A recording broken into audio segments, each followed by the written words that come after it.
The Unforgettable Season, the story of Joe DiMaggio, Ted Williams, and the record-setting summer of '41. Phil Bildner, illustrated by S.D. Schindler. The Unforgettable Season, the story of Joe DiMaggio, Ted Williams, and the record-setting summer of '41. Phil Bildner, illustrated by S.D. Schindler. To Alex, a lifelong Red Sox fan, to Sam, a lifelong Yankees fan, and to the kids and librarians of the state of Texas. Without you, I couldn't do this. P.B. Baseball fans know their numbers. Whether they root for the Reds, Royals, Rockies, or Rays, those who love America's national pastime have always been aware of the time-tested measuring sticks inscribed in the record books. 60, 2,130, 714. Yes, baseball fans know their numbers, and they also know that all records, even the unbreakable ones, will one day fall. But two of the biggest still have not, and incredibly, these two records were both set in 1941 during one unforgettable season.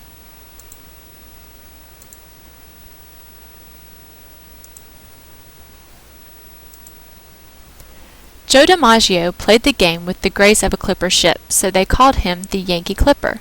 Yet even though he'd already led the New York Yankees to 4 World Series titles, Joe DiMaggio still hadn't won over the hearts of the Yankee faithful.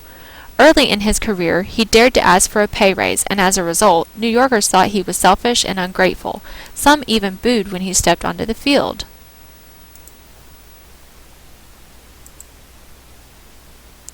One month into the '41 season, the New York Yankees were in the middle of an awful slump.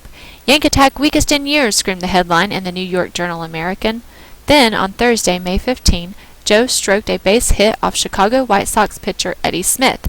With one swing of the bat, the Yankees' entire season turned around. For on that warm spring afternoon in the Bronx, the streak began.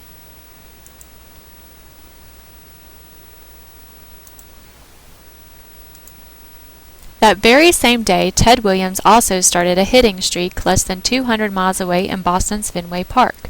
Just 2 years earlier, Ted Williams had taken the baseball world by storm when he'd put together the greatest rookie season ever.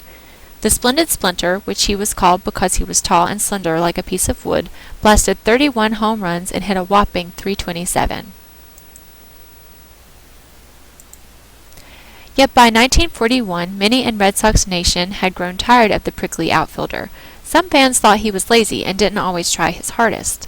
They suggested he be traded to another team, even to the rival Yankees. But from the middle of May to the middle of June, Ted hit in every single game, raising his batting average to .430.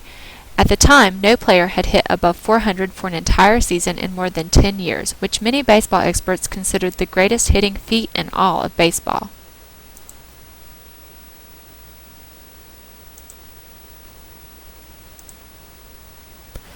Joe DiMaggio's streak was still going strong when Ted's streak ended on June 8 after 23 games.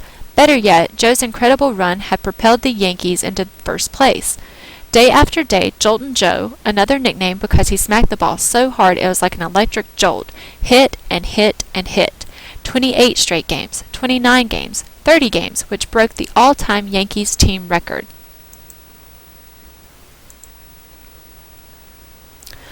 On front stoops and street corners all over the Bronx, and on playgrounds and schoolyards throughout Joe's hometown of San Francisco, the same question was being asked. Did he get a hit? Les Brown and his orchestra even recorded a song about the streak. Night and day, Joltin' Joe DiMaggio was heard on the radio. From coast to coast, that's all you hear of Joe, the one-man show. He's glorified the horse-hide sphere, Joltin' Joe DiMaggio.